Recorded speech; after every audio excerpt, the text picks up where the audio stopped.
बिस्मिल्लाहिर्रहमानिर्रहीम। First year, अस्सलाम वालेकुम। सबक जो हमारा था कुछ अदब के बारे में और तनकीदी मजमून है ये डॉक्टर इबादत बरेलवी का और उनकी किताब जो है तनकीदी ज़ाविये उससे इस सबक को लिया गया है। जहाँ पर हम उस दिन पहुँचे थे वो ये था आखिरी पैराग्राफ जो मैं आपको एक्सप्लेन कर रहा था। तो क्लास वो था कि अदब की तख्लीक की ख्वाहिश है इंसान के अंदर फितरी है। अदब की तख्लीक की ख्वाहिश किसके अंदर फितरी है? इंसान के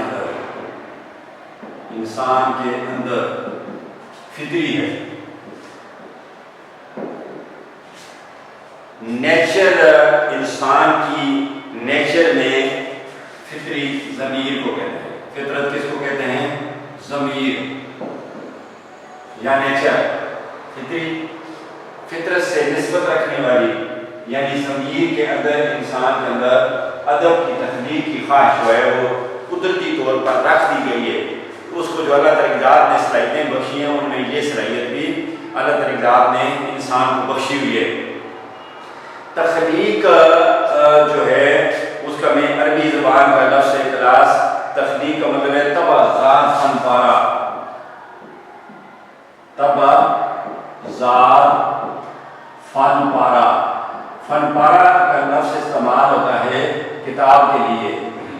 तबाज़ात अपनी तबीयत से हासिल किया गया, तबीयत के लिए पैदा किया गया, यानी उसके मजाज ने ये किताबा उसकी तबीयत ये चाहती थी, तबीयत उसकी ये चाहती थी, उसने अपनी तबीयत से उसने अपनी उस सलाहियत से अदबी जो सलाहियतें अल्लाह ताला की ज़ात ने उसके ज़हन में डाल दी थी तो उसने इस किताब को अपनी उस सलाहियत के लिए लिखा है।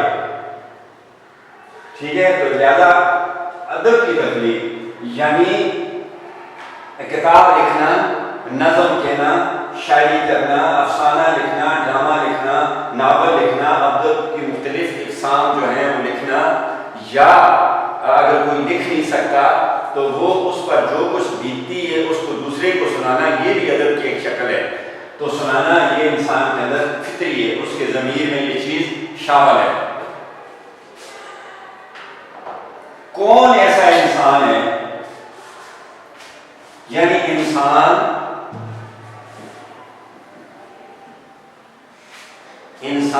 एक इंसान दूसरे के जज्बातों एहसासात, ये ग्रामर की रूह से क्या है? मरकब अत्फी। मरकब अत्फी है ग्रामर की रूह से क्लास। तो यानी जज्बात, जज्बा की जमा है, जज्बा की जमा, जज्बा को कहते हैं स्पिरिट, यानी कुछ करने की ताकत या जस्तजू या ख्वाहिश, उसको उसका जज्बा कहते हैं। वह एहसासात,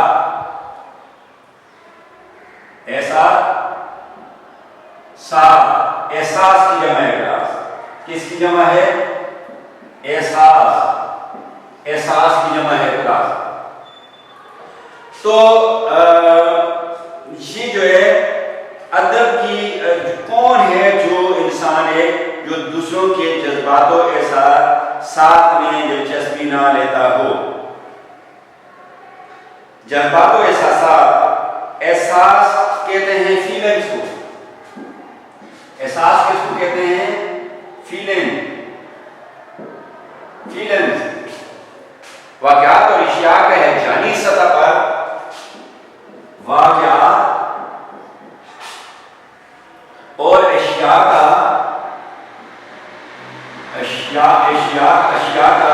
है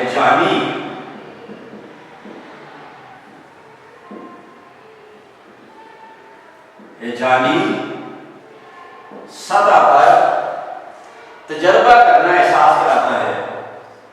तजर्बा करना एहसास कहलाता है।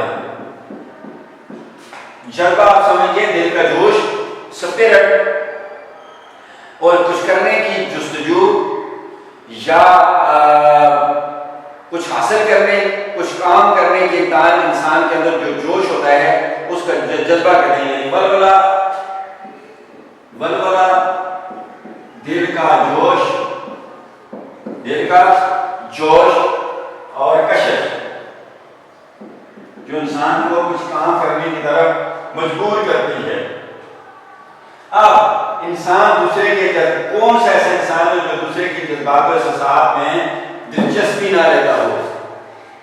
अगर कोई काम करने वाला, आप हमारे रस्मों रिवाज देखें, कोई मकान बनाता है तो उसके करीब जाकर लोग वो काम हो रहा होता है तो उसके करीब जाकर बैठ जाते हैं और उससे पूछते हैं कि नक्शा कहाँ से बनवाया और क्या बनाने का इरादा है, डबल स्टोरी बनाओगे, सिंगल स्टोरी बनाओगे। अगर कोई किसी जगह कारोबार शुरू करना चाहता है उसके बारे में इंसान दूसरे इंसान से उसकी मालूमात हासिल करना चाहता है कि किस तरह का कारोबार करने का प्रोग्राम है, कितने पैसा इन्वेस्ट करोगे, या अगर किसी के बच्चे की शादी है तो वो दूसरे लोग उससे पूछते हैं कब शादी हो रही है, कहाँ से हो रही है, क्या हो रहा है, ये हो रहा है। तो यानी इंसान दूसरे के मामलात में दिलचस्पी लेता है। अगर इंसान दूसरे के मामलात में दिलचस्पी ना ले तो लोगों की आपस में मोहब्बत खत्म हो जाए। ये चीज़ भी अल्लाह ताला की ज़ात ने इंसान के दिल में डाल रखी है कि दूसरे का हाल आवाज़ में पूछते हैं और उसके मसाइल में दिलचस्पी लेता है और अगर किसी को कोई मसला हो तो फिर वो हल भी करता है। तो ये चीज़ अल्लाह ताला की ज़ात ने इंसान के दिल में डाल रखी है। लिहाजा हर इंसान जो है दूसरे के हर इंसान दूसरे इंसान के हालातों वाक़यात यानी जज्बातों एहसासात में दिलचस्पी लेता है। क्या चीज लेता है? दिलचस्पी। और उसे लेनी भी चाहिए क्योंकि माशरा इंसानों का ग्रोह होता है। इंसान मिल के माशरा बनाते हैं और इंसान अकेले अपने किसी भी मसले का हल नहीं निकाल सकता। क्लास जब नवाज शरीफ को पहली दफा पाकिस्तान से सऊदी अरेबिया भेज दिया गया था, उसके साथ उसके 17 नौकर जो गए थे उनको भी भेजा गया। आप इस बात से अंदाजा लगा सकते हैं कि उन 17 की नवाज शरीफ को जरूरत थी और उन 17 को नवाज शरीफ की जरूरत थी। इसलिए इंसान एक दूसरे की मजबूरी है। अगर इंसान मजबूरी ना होता तो दुनिया का ये प्यार और मोहब्बत खत्म हो जाता और दुनिया की ये तरक्की भी खत्म हो जाती, दुनिया की ये रौनकें भी खत्म होती, दुनिया का ये चार्म भी खत्म हो जाता। लिहाजा ये उसकी फितरत में शामिल है इंसान के वो दूसरों के जज्बातों के साथ में दिलचस्पी रहता है। फिर जब उस जुग बीती के रूप में उस बाप की तस्वीरें नजर आए और फिर जब उस जुग बीती जमाने के बाद, फिर जब उस जुग बीती का मीनिंग है जमाने के हालात में क्या हो, उस इंसान को अपनी आप बीती नजर आए। अपनी आप बीती यानी अपनी कहानी अपने आप पर गुजरी हुई, अपना हाथ खुद नविश्त, अपना हाथ इसको खुद नविश्त भी कहते हैं। खुद नविश्त अपनी कहानी एक, अपना हाथ तीसरे मीनिंग अपनी खुद नविश्त। और ये अलाते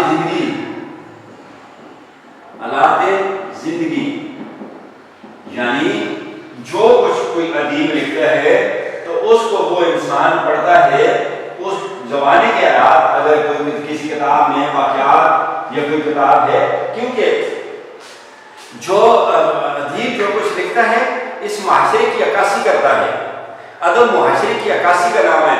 अदीब के इर्द गिर्द उसके मुल्क में जिस माहौल में वो रहता है, जिस मज़ाक में वो रहता है, जो कुछ हो रहा है उस पर असर अंदाज होता है, फिर उसको वो किताबी शक्ल में, तारीख की शक्ल में सामने आता है, लोग उसको पढ़ते हैं और उससे सबक हासिल करते हैं। और फिर उस जो बीती में यानी जमाने के हालात या दुनिया के हालात में उसको अपनी आप बीती नजर आए, यानी अपनी कहानी, अपना हाल, अपनी खुद नविश्त, अपनी हालात जिंदगी नजर आए। और फिर जब उनका पेश करने वाला उसमें रंग आए, एक तो उसको अपने हालात नजर आए, उसमें वो जो बीती में उस लिखी हुई अदब में, उस किताब में उसको अपने हालात नजर आए तो उसको और ज्यादा दिलचस्पी अलावा अगली बात यह है कि वो उस तहरीर में खूबसूरत रंग भर दे, रंग भर दे, यानी उसको और ज्यादा खूबसूरत करके लिखे। तो फिर उसमें तरह तरह के रंग भर दे, यानी खूबसूरत करके लिखे। और उसे आरास्ता व पेरास्ता का लफ्ज इस्तेमाल किया। रास्ता व पेरास्ता ग्रामीण क्लू से ये मरकब इजाफी है, यानी सजना या सजाना, यानी उसे बनाओ संगार करके पेश करे, खूबसूरत करके पेश करे और उसमें तमाम हुस्न को जमा कर दे, तमाम जमालियाती खूबियों को जमा कर दे, उसको जमालियाती खूबियों का हुस्न शनासी का मुजस्मा बना दे। तो फिर कौन है कि उसमें दिलचस्पी लिए बगैर रह सकता है? यानी कहने का मतलब यह है कि इंसान दूसरे के मामलात में दिलचस्पी लेता है। किताबों के अंदर लोगों के हालात वाक़यात होते हैं, ज़माने के हालात वाक़यात होते हैं, ज़माने के हालात वाक़यात जो होते हैं वो दरअसल लोगों के हालात वाक़यात होते हैं। और जब वो इंसान दूसरे लोगों के हालात वाक़यात समझता है उसको उसमें अपनी कहानी नजर आती है। जो कुछ ज़माने के लोगों पर बीतती है वो इस पर बीती हुई नजर आती है। वहाँ उस कहानी में उसको खूबियाँ भी अपनी नजर आती हैं, वहाँ उसको अपनी खामियाँ भी नजर आती हैं। जहाँ उसने गलती की है वो भी उस कहानी के अंदर, उस किताब के अंदर, उस सबक के अंदर उसको नजर आती है। और ये दूसरी बात होगी है, ये दूसरी बात होगी है, एक इंसान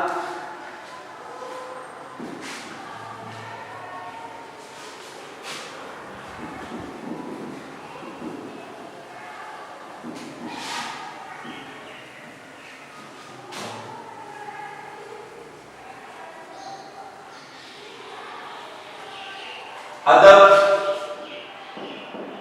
तख्लीक करने की ख्वाहिश इंसान की फितरी है, एक बात। दूसरी बात,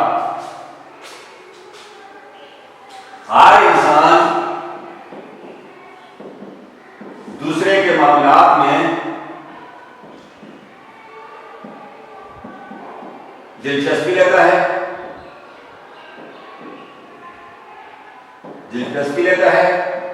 नंबर 3। तीसरी बात, उस जो बीती में यानी दुनिया के हालात में उस इंसान को अपनी कहानी नजर आती है, वो खुद उस कहानी के अंदर उसको चलता फिरता नजर आता है, काम करता नजर आता है, उसको उसकी गलतियां भी नजर आती हैं और खूबियां भी नजर आती हैं। और फिर अगली बात यह है कि लिखने वाला उसको खूबसूरती का मुजस्मा बना दे।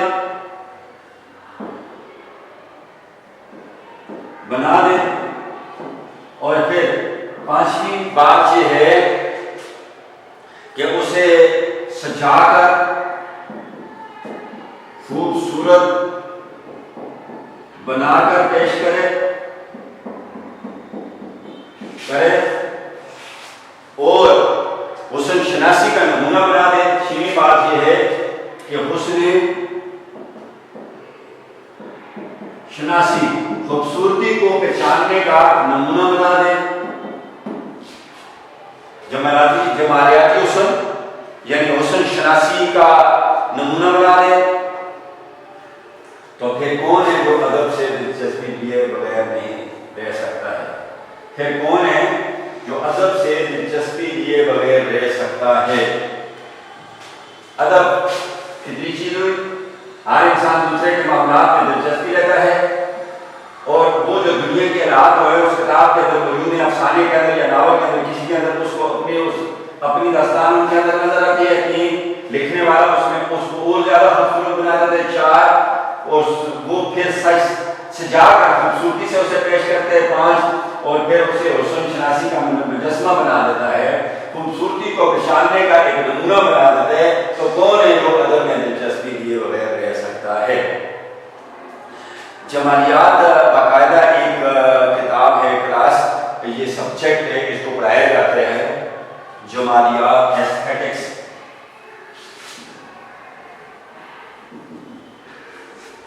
जमालियात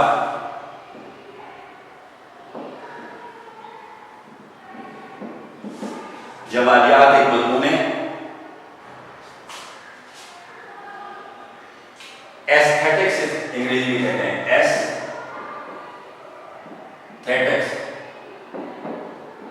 ये मजमून जो है फलसफा की वो शाख, फलसफा की वो शाख जिसमें खूबसूरती और उसके लवाज़म पर बात की जाती है, लवाज़म पर बात की जाती है। फलसफा लातीनी ज़बान के दो अल्फाज फिलो और सोफिया से बना है। फिलो का मतलब है इल्म और सोफिया का मतलब मोहब्बत, इसके लफ्ज़ी माने इल्म से मोहब्बत। तो ये फलसफा की वो शाख है जिसमें खूबसूरती और खूबसूरती के लिए जिन चीज़ों की ज़रूरत होती है उस पर बात की जाती है। अंग्रेजी में इसको एस्थेटिक्स कहते हैं। अगले पैराग्राफ पर मैं जाता हूँ क्लास।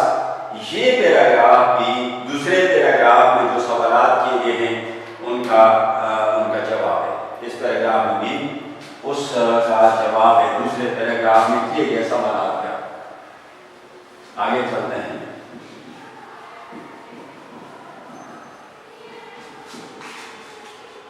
इबादत रेलवी कहते हैं कि इंसान के अंदर हुस्न का एहसास सबसे ज्यादा करता है। इंसान के अंदर हुस्न का एहसास सबसे ज्यादा ताकतवर है। यानी इंसान के अंदर हुस्न को महसूस जो करता है, चाहता है हुस्न, अल्लाह जमील युहिब्बुल जमाल, अल्लाह ताला की ज़ात खुद खूबसूरती और खूबसूरती को पसंद फरमाती है। उलमा कहते हैं कि अर्श अज़ीम पर अल्लाह ताला की ज़ात का दफ्तर बहुत ज्यादा खूबसूरत है। और फिर पहली बात, इंसान के अंदर हुस्न का एहसास सबसे ज्यादा ताकतवर है। कवि का लफ्ज़ इस्तेमाल किया, इसका मतलब है ताकतवर। नंबर दो, वो हर लम्हा हुस्न की तलाश में रहता है। हर लम्हा इंसान, हर लम्हा, हर घड़ी किसकी तलाश में रहता है? हुस्न की तलाश में रहता है। खूबसूरत से खूबसूरत मकान बनाने की कोशिश करता है, खूबसूरत से खूबसूरत गाड़ी खरीदने की कोशिश करता है, खूबसूरत से खूबसूरत बेड खरीदता है, खूबसूरत पंखे खरीदता है, खूबसूरत कपड़े खरीदता है, खूबसूरत चादर खरीदता है, खूबसूरत चपलियाँ खरीदता है, खूबसूरत औलाद उसको पसंद है और हर चीज़ में वो खूबसूरती तलाश करता है। और ये एहसास भी उधर उसके अंदर मौजूद है, हर घड़ी इस कोशिश में रहता है। नंबर तीन क्या है इसकी? अच्छा, अदब चूंकि फनकारी के साथ साथ चंद खास ख्यालात और खास जज्बात और एहसास को पेश करने का है। अदब फनकारी के साथ, फनकारी कारीगरी के साथ, कारीगरी के साथ क्या करते हैं? तो बड़ी कारीगरी के साथ खास ख्यालात, चंद खास ख्यालात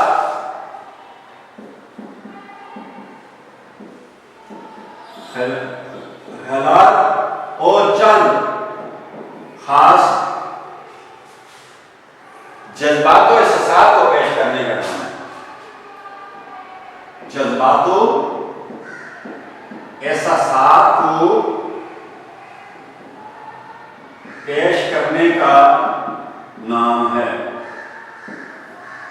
तीसरी बात, अदब बड़ी फनकारी के साथ, बड़ी कारीगरी के साथ खास खास ख्यालात और खास खास जज्बात और एहसासात को पेश करता है।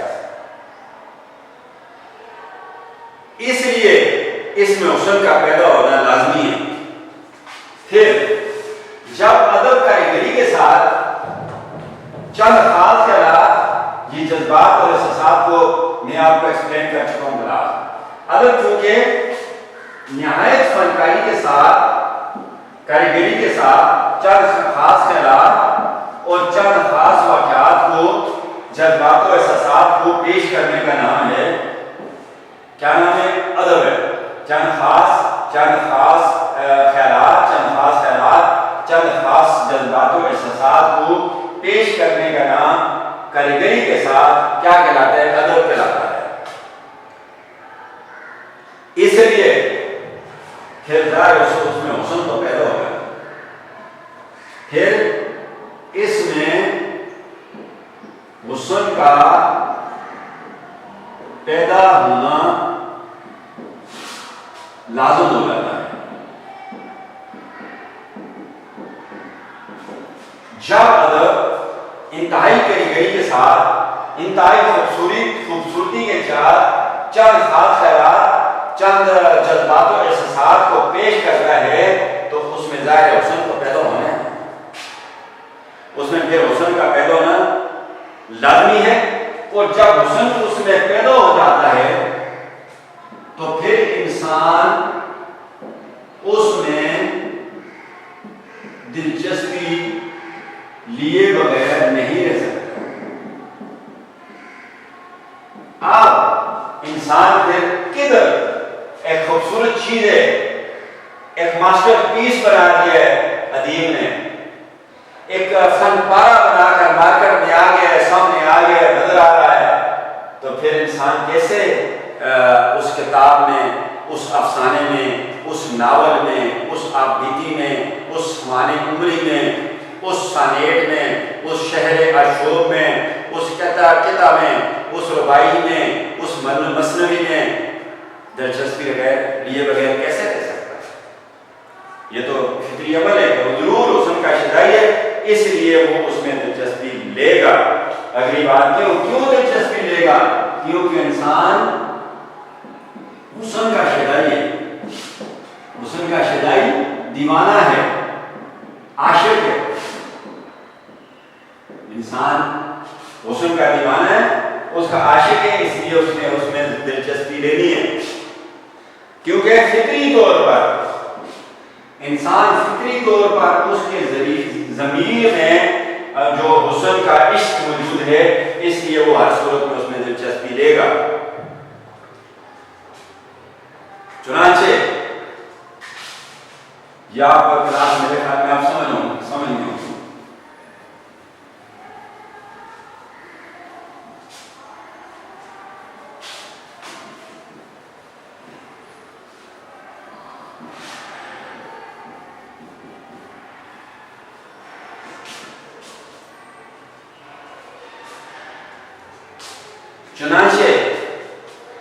चुनांचे इसलिए अदब से इंसान की दिलचस्पी की एक बहुत बड़ी वजह यह भी है कि इसमें फनकाराना और सनाहाना हुस्न की दुनिया समोई हुई है। इसलिए अदब से इंसान की दिलचस्पी की बड़ी वजह यह है कि अदब में क्या है? अदब में फनकाराना, नंबर एक फनकाराना,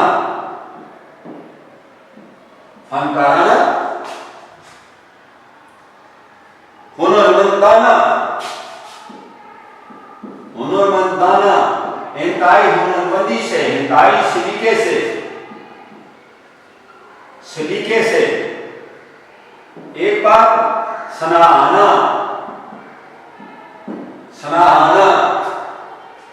कारीगराना, दोनों एक ही चीज है। मुतरादिफ इस्तेमाल अल्फाज का इस्तेमाल किए, मुतरादिफात इधर आके दोनों फन कराना और सनाआना। मुतरादिफात कलाम में हुस्न पैदा करने के लिए अजीब मुरक्कबात का इस्तेमाल करते, अक्सी का इस्तेमाल करते, तौसीफी का इस्तेमाल करते, इजाफी का इस्तेमाल करता है, जारी का इस्तेमाल करता है, अददी का इस्तेमाल करता है, इम्तिजाजी का इस्तेमाल करते हैं, अक्फ़े ब्यार का इस्तेमाल करते हैं, बदली का करता है, इम्तिजाजी का करता है, हार जुलहार का इस्तेमाल करता है, और कई 13-14-15 मुरक्कबात इनका इस्तेमाल करते हैं, मुतरादिफात का इस्तेमाल करता है। इसके अलावा तशबीहात का इस्तेमाल करता है, इस्तिआरात का इस्तेमाल करता है खुसूसन शायरी में, और मुजाज़ मुर्सल का इस्तेमाल करता है, मुजाज़ मुर्सल का इस्तेमाल करता है, और कनाया का इस्तेमाल करता है, रोज़मर्रा का इस्तेमाल करता है, मुहावरा का इस्तेमाल करता है, और ज़रबुल इमसाल का इस्तेमाल करता है, तलमीयात का इस्तेमाल करता है। ये अदब को खूबसूरत बनाने के लिए मुतरादिफात इस्तेमाल का, दोनों एक मीनिंग रखने वाले अल्फाज का इस्तेमाल करते हैं, तशबीहात का इस्तेमाल करते हैं, इस्तिआरात का इस्तेमाल करते हैं, मुजाज़ मुर्सल का इस्तेमाल करते हैं, कनाया का इस्तेमाल करते हैं, रोज़मर्रा का इस्तेमाल करते हैं, मुहावरा का इस्तेमाल करते हैं, ज़रबुल मिसाल का इस्तेमाल करते हैं, और तलमीयात का। क्या इनको कहते हैं? इनको कहते हैं इल्मे बयान, और इंग्लिश में इसको कहते हैं रेटोरिक, RHETORIC, रेटोरिक कहते हैं, इल्मे बयान। तो इसका कमाल क्या है इल्मे बयान का? इल्मे बयान एक होता है इल्मे सर्फ और ना, इल्मे बयान और इल्मे बदी। इनका तारीख के अंदर, अदब के अंदर क्या मुकाम है? जो किताबें लिखी जाती हैं या शायरी की जाती है, उनके अंदर क्या बयान है? इल्मे सर्फ कलाम की बुनियादें, जिस तरह इस बिल्डिंग की बुनियाद है इल्मे सर्फ अल्फाज के इल्म, इसकी बुनियादें, इल्मे ना जुमला जो बनता है वो इसकी दीवारें और छत, इल्मे बयान इसका प्लस्तर, और इल्मे बदी जो है उसका रंग रोगन। ये जो है अदब के अंदर इन चीजों का ये मुकाम मर्तबा है, ये अहमियत है। उसके बाद रोज़मर्रा मुहावरा, ज़रबुल मिसल और तलमीयात। अल्फाज से ज़बान तरकीब पाती है, रोज़मर्रा से चमकती है, मुहावरा से निखरती है, और ज़रबुल मिसाल से निखरती है, संभलती है, और तलमीयात से जो हकीकत का रूप धार लेती है। तो इन चीज़ों की अदब के अंदर ये ज़रूरत है। तो क्लास इसके साथ ही अभी क्लास का वक्त ख़त्म होता है। आपसे इजाज़त चाहता हूँ। अल्लाह हाफ़िज़। नेक्स्ट लेक्चर के ये दोबारा इंशाअल्लाह